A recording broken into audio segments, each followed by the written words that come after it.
Oh, hey, it's me, Dave Hill from Show Business. This week on the show, Reno 9/11's Tom Lennon, comedian Lisa Curry, from Bob's Burgers, Jaime Moyer, plus SNL's Mark Steinbach. It's the Novelizers.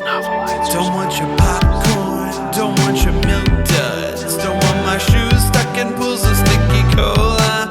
Don't show me romance, don't show me fist fights, just show me where it's printed out under the book lights. Yeah, baby, novelize the movie. Give me sentences, paragraphs, nothing to see. Novelize the movie. Write a book and turn it into a podcast. Welcome to the Novelizers. I'm Stephen Levinson. I'm here, as always, with our host, Dave Hill.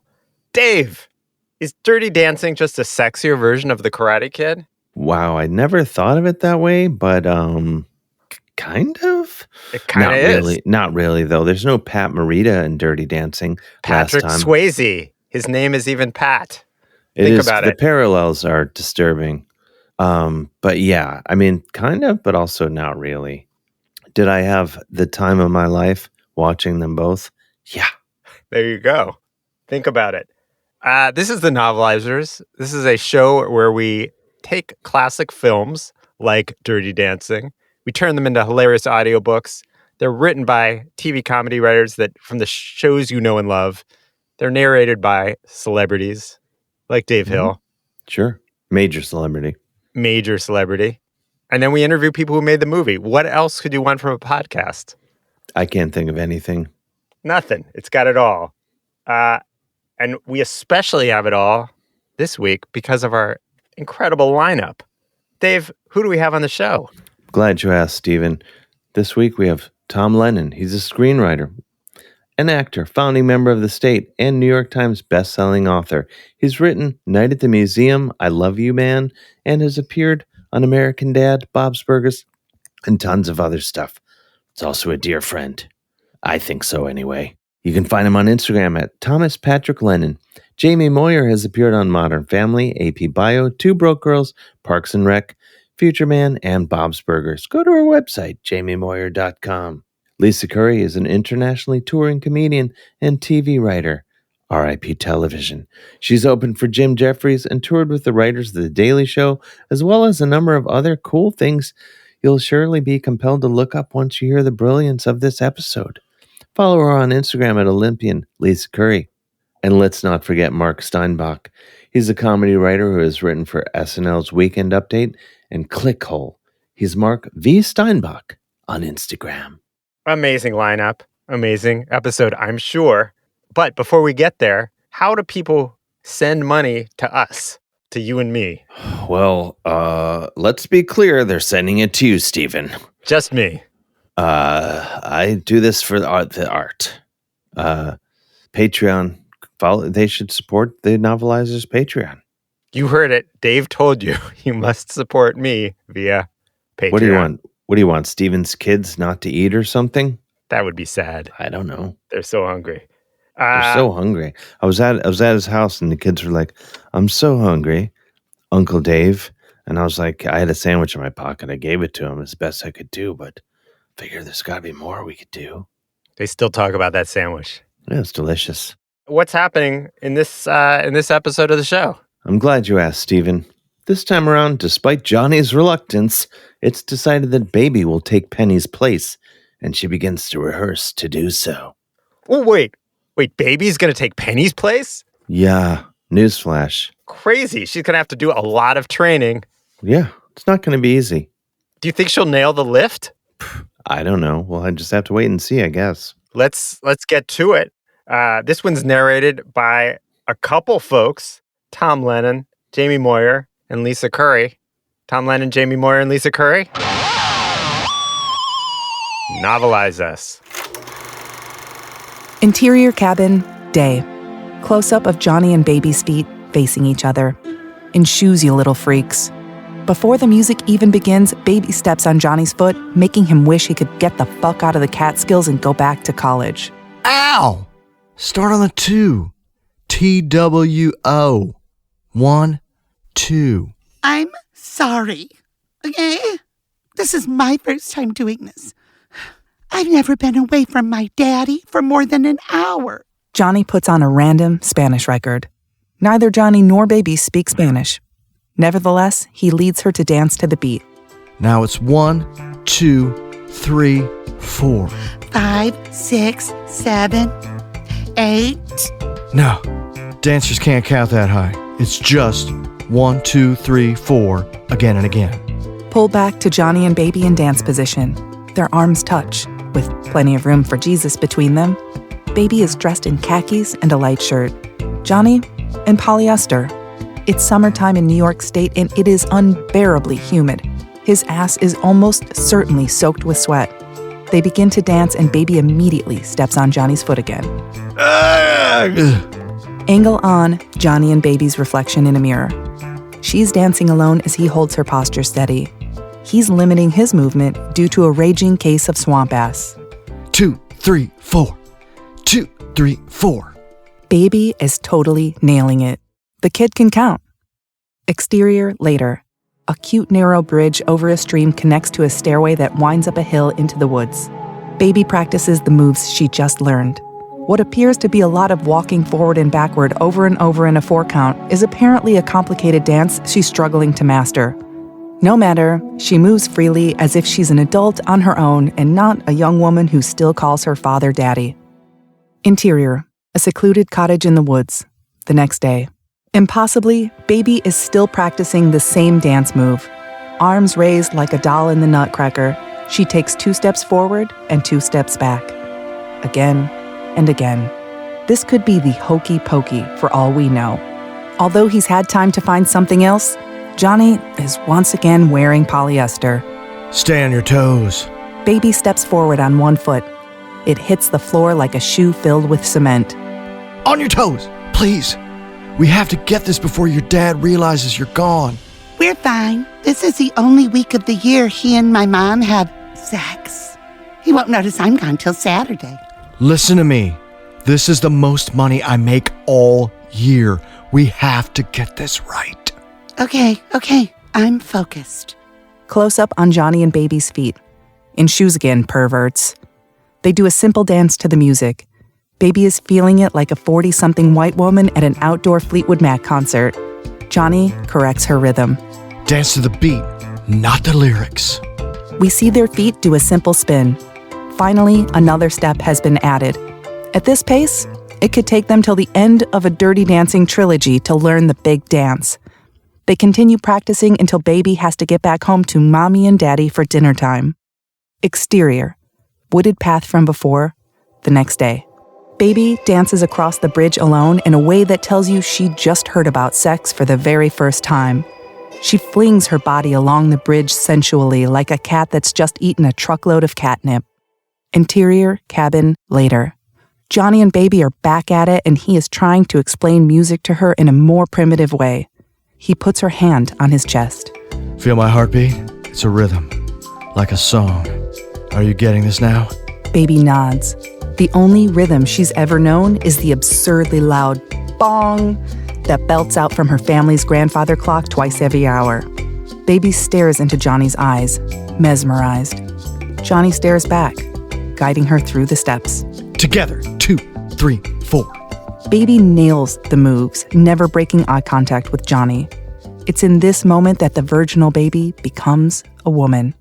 Exterior dance studio, the next day. Baby runs toward the dance studio with the urgency of Lassie alerting the town to a house fire.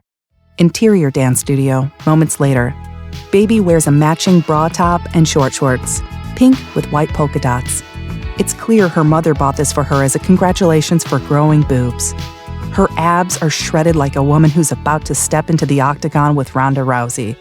Johnny is, reliably, in polyester pants. Eyes up here. Stop looking at my dick. Baby looks up. He adjusts her arms. Lock your arms like a praying mantis. There you go. He places her arms into position.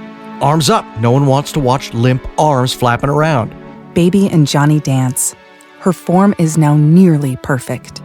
Penny has been creepily watching from the corner. Johnny motions for her to come in. She dances behind Baby, guiding her hips. Baby stares up into Johnny's eyes like a puppy who's being rescued. She wouldn't notice if Penny dropped dead. Cut to cabin. Later that day. Close-up on Baby and Johnny's feet. In shoes, so don't even think of jerking it. They've finally progressed to practicing twirls, and Baby is stomping all over Johnny's feet again. Angle on their upper bodies as they continue twirling. Baby, dizzy with lust, keeps bumping into Johnny. Close-up on their feet. They're perfectly in step. Suddenly, Baby's well-worn keds are swapped with strappy silver heels. Her toes are exposed. You can touch your dicks now, weirdos. Cut to dance studio much later. Definitely past Baby's bedtime. Johnny sits still on the floor, pouring sweat. He watches Baby and Penny dance in matching fishnets and silver heels. It's a level of eroticism you might see on the WB. Baby and Penny hold hands and flip their hair, mirroring one another as they dance. Johnny gazes up at them, happy that Penny is finally helping to solve her own crisis. Cut to wooded path the next day. Baby applies lipstick before she goes to meet Johnny. We're watching her speed through puberty and into womanhood. She's the kind of young woman that men in their 50s might call an old soul. Interior cabin, moments later. Baby is wearing only underwear and a crop top. Johnny's hands hold her by the sides of her abs. He is shirtless and wearing, you guessed it, polyester pants. We're approaching Cinemax territory. His gaze is fixed on her. He's falling in love the way any of us would with someone who's saving us from destitution. She returns intense, unblinking eye contact. This is the first man she's seen shirtless outside of that one time she walked in on her dad coming out of the shower. Johnny twirls her. She nails it. Close up on their feet. They're back in full coverage shoes, so calm down. Baby is very comfortable with the moves now, adding her own little spins on things. Tight on their upper bodies as they dance in a circle together, in perfect timing with a saxophone solo. The sexiest instrument of the 80s has found its purpose. Johnny stands behind Baby in a close embrace. He puts her hand behind his neck as he glides his fingers down her side. This is either a titillating dance move or a primal courting gesture. Either way, Baby bursts out laughing from nerves the first few times to Johnny's frustration. She finally calms down enough to get through it without cracking a smile. Just as we think they might kiss for the first time, he grabs her hand for a spin, separating their half-naked, ripped bodies. Interior cabin, later. Baby and Johnny are still rehearsing. She's in her show skirt and heels, and he takes her through most of the dance. Turn again. Again. Oh, I'm gonna puke. One more turn and down, back up, and lift. Baby begins to leap into the air. Not yet. We'll practice that later in a remote lake in the middle of the woods. Sounds great. All right, back to one. And turn. Again, and down, and up. Baby is nailing it. In a moment of bravado, Johnny throws his shoulders back, twisting his spine. He lets out a loud, screeching grunt. Ah! Oh my God, are you okay? No, I'm not okay. I'm a 30-year-old man who teaches dance all summer in polyester pants. I live in a cabin in a mosquito wonderland, and I get hit on all day by old ladies wearing musky perfume. I mean your back. Back's fine. Let's take a break. Exterior, outside of the cabins, continuous. Johnny and Baby walk through the pouring rain without a hint of urgency. Baby in a hooded raincoat and Johnny in a black leather jacket. No hat, no umbrella. No one else in the entire state is as ill-prepared for the very predictable summer weather than he is. They arrive at Johnny's car. It's one of those cool old black things that dads nod at when they drive by. It's locked and the keys are inside. His only pair of pants must not have pockets. Rather than find a coat hanger to open the lock, remember this is before Roe, so wire hangers were plentiful, Johnny pulls a post out of the ground and breaks his own car window, giving himself another problem to fix later on top of everything else. A true gentleman, he opens the car door for Baby and she scurries inside. They drive off out of the town. You're a maniac.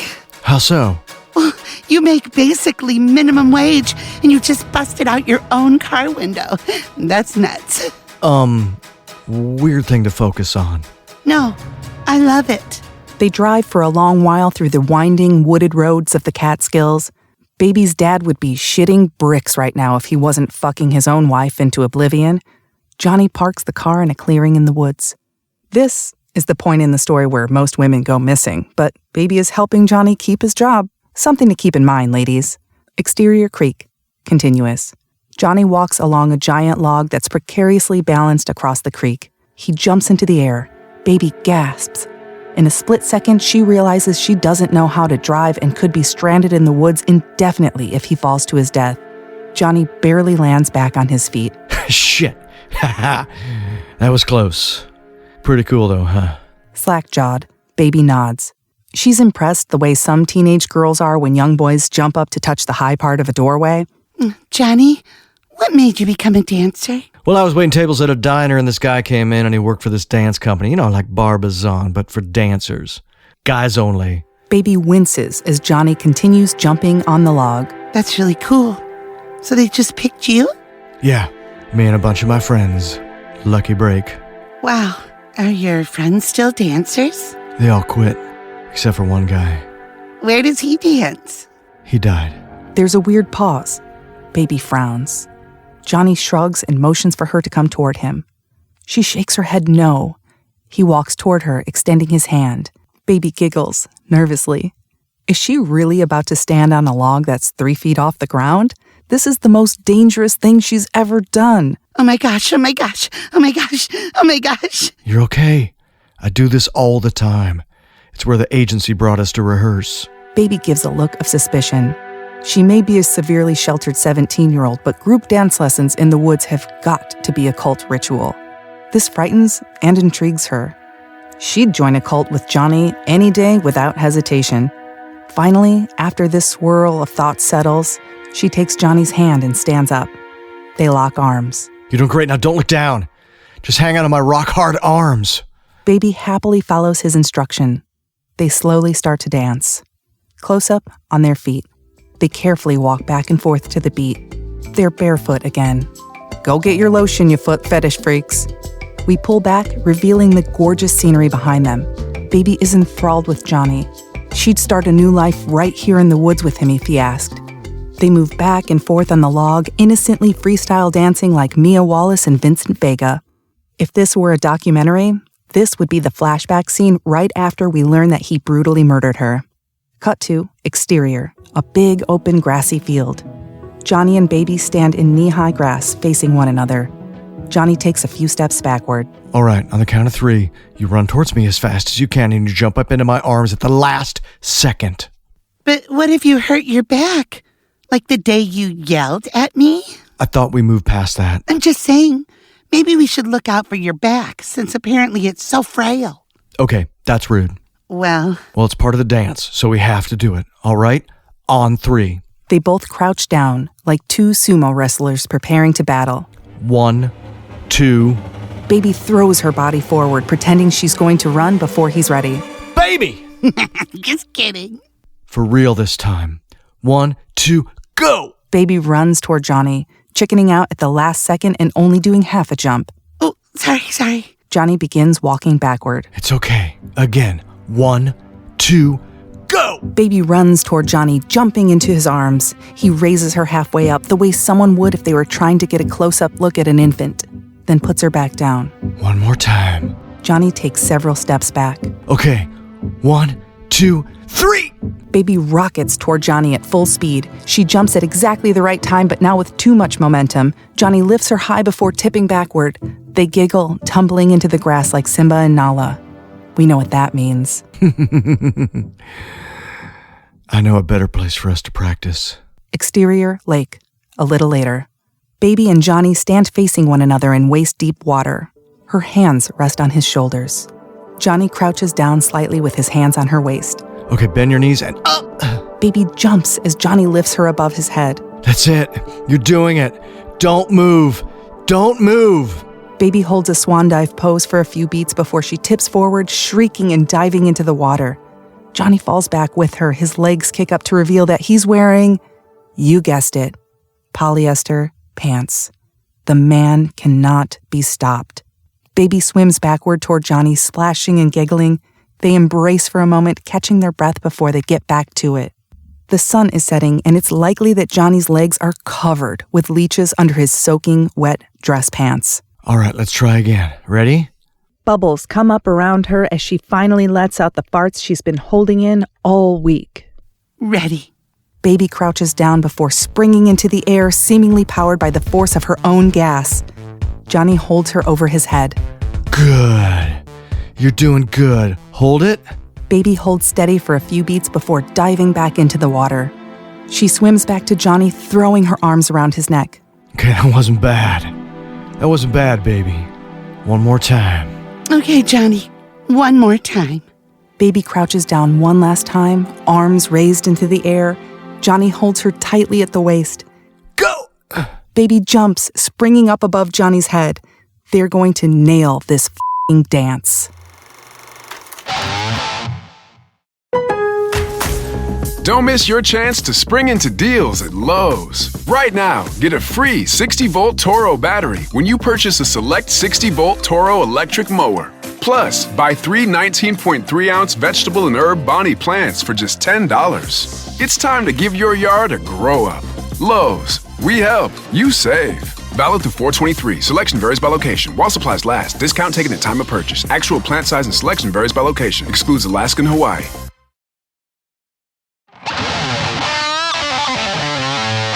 Thank you, Tom Lennon, Jamie Moyer, and Lisa Curry. Of course, every week on the show, we talk to someone who actually worked on the film Dirty Dancing. This week is no exception. Let's hear that interview. All right. Hello, I am Christine, and I am here with another interview portion of the Novelizers. And today, I have the honor of speaking with Mark Steinbach, who was a stunt double for Patrick Swayze in the movie Dirty Dancing. Hi, Mark. How are you? Hey, I'm good, thanks. Thanks for having me. It's so great to talk to you. So I want to hear all about your experience on the film as Patrick Swayze's stunt double. I imagine there was dancing galore in this film for you. Totally. It was such a good experience, and it's fun to relive it because it was now, 40 years ago. But basically, yeah, back then, a lot of people don't know this, but if you've seen the film, there's kind of this climactic moment where Johnny, played by Patrick Swayze, picks up Baby, played by Jennifer Grey, and he lifts her up in the kind of climactic dancing scene. And what the script originally had that a lot of people don't know is it was actually going to be Jennifer Grey that picked up Patrick Swayze. No way.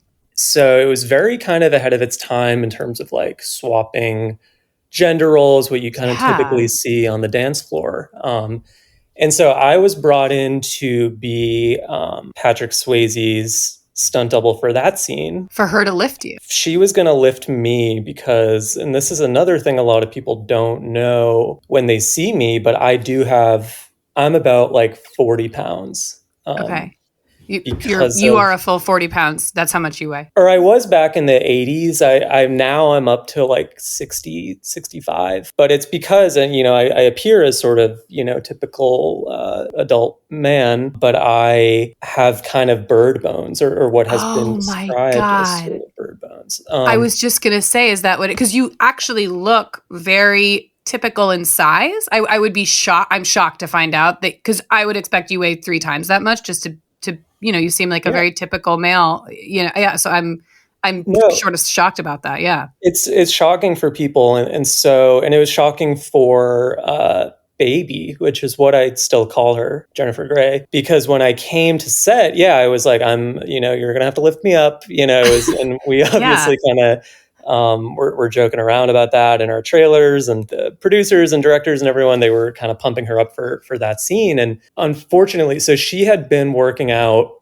quite a bit in advance of this scene. And she said she could lift up to 200 pounds. Wow. So she was really ready to lift me. But when she did lift me, she was like, oh God, you're 40 pounds. And she just threw me. Wow. And right. Because she's expecting her body is gearing up for a 200-pound man. And she lifts you and you're a fifth of that. And a fifth of that. You just fly through the air. So I fly and I unfortunately land after kind of being flown through the air. And I I crumble, like I shatter, like, figuratively and literally, I'm shattered on the floor. And so they kind of have to just sweep me up.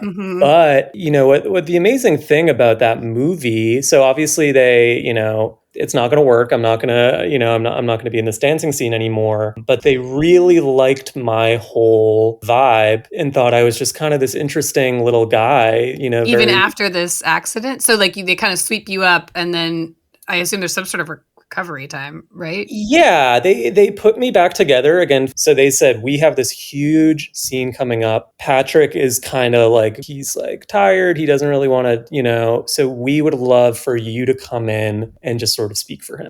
And you, ideally, be facing away from the camera. But again, your body is like perfect Swayze vibe. So they brought me in to say the kind of famous line in the movie. Which one? We all know. Nobody puts Rosemary's Baby in the corner. Oh, I thought it was. I thought it was just nobody puts Baby in the corner because her name, or at least her nickname in the movie is Baby. But Rosemary's Baby is a different movie. That is, but it's in the same like kind of universe. Because Rosemary's Baby is in the Catskill, like it takes place in the Catskills. Maybe. Yeah, you might be right about that. It's very possible that you did say exactly that and they just clipped out that Rosemary's part. I mean, if your voice is that similar to his, which it sounds like it is, then, you fuck up the line, they can edit that out. So, wow. See, I haven't seen the movie. You haven't seen Dirty Dancing? No. So they don't say nobody puts Rosemary's Baby in the corner. No, they say nobody puts Baby in the corner. Because Baby is Jennifer Grey. Yes. Okay, so now it's kind of making sense to me. Because I haven't seen Rosemary's Baby. So I only know that that's a movie. And I imagine, I think it's like a kind of dark movie. And so what if you were to say nobody put Rosemary's Baby in the corner, are you talking about I guess you're talking about a baby from a different movie? I'm talking about the movie. Like nobody puts the movie in the corner. Yeah. Like the VHS? Because at the time it would have to be VHS, right? I'm thinking even just conceptually, like the movie, like the idea of the movie. The film reel. Yeah, like the script almost. Nobody puts Rosemary's Baby in the corner. Because I don't think anyone does. Like, I think it is a very so this is actually really interesting to me because I always see Rosemary's Baby up on all these lists as like one of the best movies. And I always thought they were quoting, that was a quote of me from Dirty Dancing. You mean you thought that the movie Rosemary's Baby being on those top 100 movie lists was a reference to a line from a different movie, Dirty Dancing, and then it just made its way onto the list? Yeah. Like, so I thought it was like best movies ever. And then number one is like a quote like from Dirty Dancing. So you know what? I'm going to tell you right now, Mark, I really, really don't think that's the case, but I could be wrong. And like, if this is hard for you to hear, I don't think you need to change your perception on this at all. I think it's totally fine if you think that the line was that and it references the movie and that's the reason that's top of movie lists.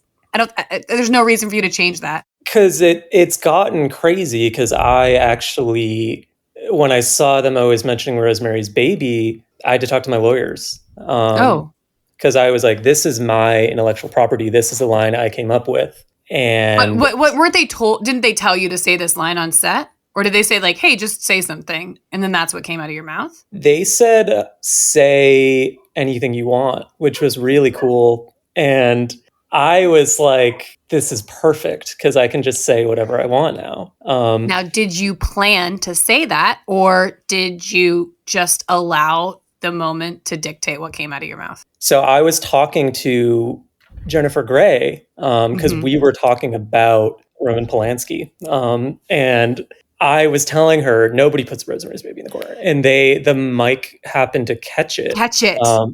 And so I'm not happy about this because I was talking to Jennifer Grey about something very personal to me, which is that your relationship to Roman Polanski's Rosemary's Baby. Yeah. And I was like, no one puts it in the corner. And I think that really, they were like, that is an interesting thought. And so they put that in the movie. And I've kind of just been here years later being like, that is my line. I invented Rosemary's Baby. I invented the concept of kind of putting like a movie in the corner, which is now this thing. Do you mean like physically putting a VHS or DVD or? I think it works both ways. I think that once you're putting a VHS in the corner, you are putting the movie in the corner in a sense. Like you are you're marginalizing it. You're literally putting it on the margins of the room, which is what a corner is. So I thought it was a good line, but I had to sue because they were. God, so you did sue. You did follow through with that. So I sued the Catskills. The mountains? Yeah. So I didn't know who to sue. And they were telling me like, or no one was telling me anything, but I was like, I gotta sue someone. And in hindsight, I really wish I sued the studio, or, it's kind of just like this weird, goofy thing I did. So I did. So did it work to sue the Catskills? It did. How? And it really, the tourism board agreed with me. So it was really weird. So I actually got like a lot of money from the Catskills. What did you sue for and how much did you get? Defamation of character and plagiarism. And I got like close to $5 million. Incredible. And that's... But who paid you? Like the Board of Tourism of the Catskills, or like the Board of Tourism, which was really bad for them because they didn't really, it's not a terribly affluent lucrative area. Yeah, exactly. Right. So I feel bad, honestly, because and did you at the time, or do you now more in retrospect? It's more in retrospect, because I do love the Catskills, and I go there very, very frequently. How frequently? Like once a month. For a couple days. For like a week or two, honestly. Well, if it's 2 weeks once a month, I mean, that's half the time you're in the Catskills. Yeah. So you do love it there. I really do. I really do. And I feel, I feel a real home there. And so I feel horrible that I've taken so much from it. You know what's interesting though? I bet you wouldn't have the money to travel there without that lawsuit. Or maybe I'm making an assumption, but that's a huge amount of money. And I assume that's sort of built your wealth. I had never thought about that, but I do think that's true. And I do. Some of the money obviously went towards the bones of it all. The situation. Your with bones. What did you do for your bones? So really, they can just like pour concrete cement in them. Yeah. So do now they have to do it with each bone? One bone at a time, really. So they take a little needle and like get it in, like drill in, or like a little drill maybe, like drill into the bone, and then put the like IV of cement or concrete. I guess cement. Well, it's cement, and they can only pour it in really because cement drops, obviously. Heat rises, cement. Oh, cement drops. Down. So you want to start it at the top of the body, and then it kind of lands. So you're putting it in they've put it in most of my facial orifices in my ears. My God.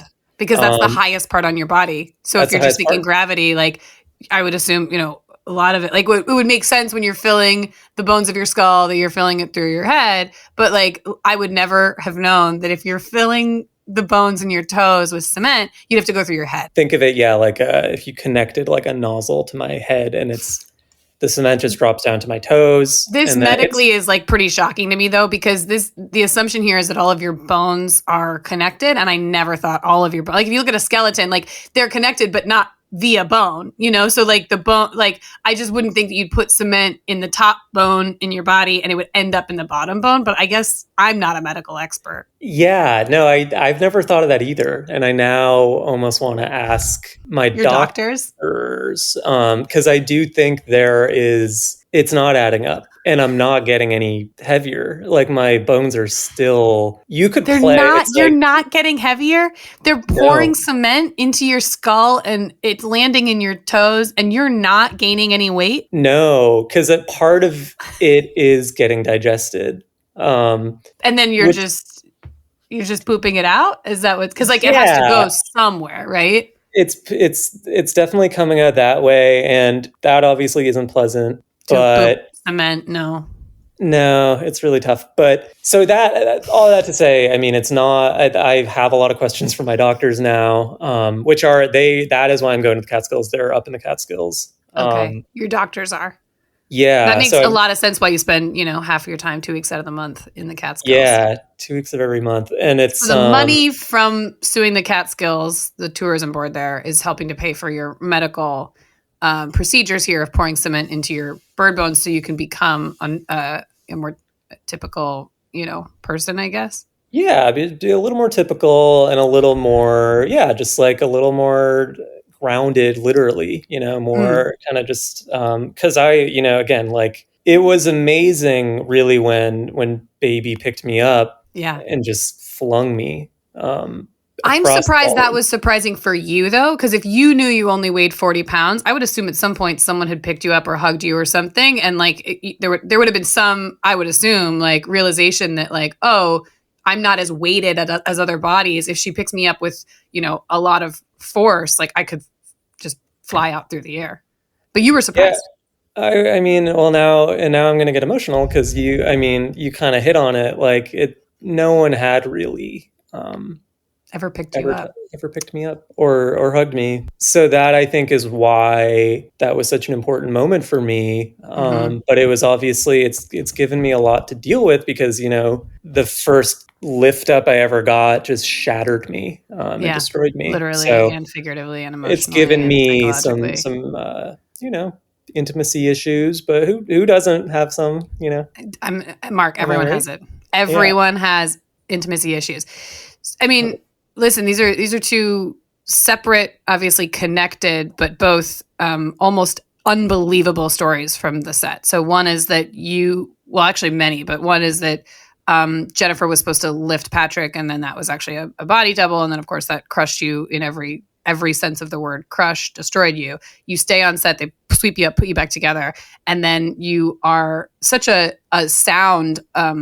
You sound so much like him and your body is so much like him that they say, all right, just start talking to her. And you're and then you're just shooting the shit with her. And you come up with this line that's the most iconic line of the movie. It kind of changes everything about this movie, but also about movies in general, because it references another very, very famous movie. And then because of that, you sue the mountain range. Yeah, no, exactly. And it was obviously such a crazy time on set. We had such a wild time. Set is so crazy, but it was so fun, and I'm just excited for the movie to come out and everyone to see it. Oh, the movie came out a long time ago. The dancer, Dirty Dancing. Yeah, Dirty Dancing with Patrick Swayze and Jennifer Grey, the one that you were in, that came out many in the 40 years ago. Yeah. Okay. Because it was about 40 years ago when you worked on it, I assume. Right. Oh, I thought they were just in post, or they were still figuring it out. But that's that would be a long post. That would be a really long post. It came out a long time ago. It's a pretty famous movie. I mean, I'm shocked you haven't seen it. You should just Google Dirty Dancing. Dirty Dancer in the Dark. Or Dirty Dancing. Dirty Dancing. Just 2 words. Dirty Dancing. Okay. Yeah. And you'll be able to see your own work and the line. And that's why this makes more sense now, because you're saying you didn't know that the line wasn't nobody puts Rosemary's Baby in the corner. It was nobody puts baby in the corner. There's no Rosemary's. Okay. If you had seen the film, you would have known that. Maybe if you had seen the film, when it came out, you would never have sued the Catskills, but then you wouldn't have been able to do all these medical procedures that seem really important. So I think it's all meant to be. It all worked out, and it's very interesting how there's often kind of more. There's the movie behind the movie, Totally. There's, behind the scenes, there's kind of its own little narrative going on. So, and that's why we do this podcast, because we just want to learn these stories. And this one is one of the most unbelievable stories I've definitely encountered talking about this movie. I got stories. So it's amazing to talk about. Well, if we're ever doing another film that you happen to have worked on, and we'll check to make sure, we would love to interview you again, Mark, because this has been such a journey to hear about your experience and to learn so many different pieces about this movie I never would have known. Of course. No, this was fantastic. I have a big filmography. I'd be happy to talk about all of it. So amazing. Just shoot that to us in an email, and we're just going to go ahead and select one of those movies for the next season so that we can be sure to interview you for that. Amazing. Movie. Great. That is so nice of you. Amazing. All right. Thank you so much, Mark. Really Great. appreciate you taking the time. Thank you. Of course. Thanks, Christine. Crazy. I thought I knew how movies get made. I don't. Who does? I've learned so much from this show. 1,000%. 1,000. That's our show for today. Amazing. Well, this has been Novelizers. I'm Dave Hill, which is great for me. Stephen Levinson, bring it on home. Sure thing, Dave. Special thanks to this week's guests, Lisa Curry, Tom Lennon, Jaime Moyer, and Mark Steinbach. The Novelizers is hosted by Dave Hill with Stephen Levinson and produced by Stephen, Cole Emhoff, Graham Douglas, Kevin Carter, Christine Bullen, Dennis DeClaudio, and Rob Kuttner, and distributed by Cincinnati Public Radio. Mixed and edited by Graham Douglas. Music by Cole Emhoff. Art direction by Crystal Dennis. Theme song written by Andrew Lynn and performed by Nick Testa. Follow the Novelizers on Threads, Instagram, Twitter, and Facebook, and support us on Patreon. The Novelizers is an unauthorized work of parody. Copyright 2025, Novelizers, LLC. Take us out, Dave Hill. There was a baby put in the corner. There was a guy who could give your mama a boner. He taught her dancing, it took a minute, and she flew into his arms just like an egret. Novelize that movie, write a book, and also read it to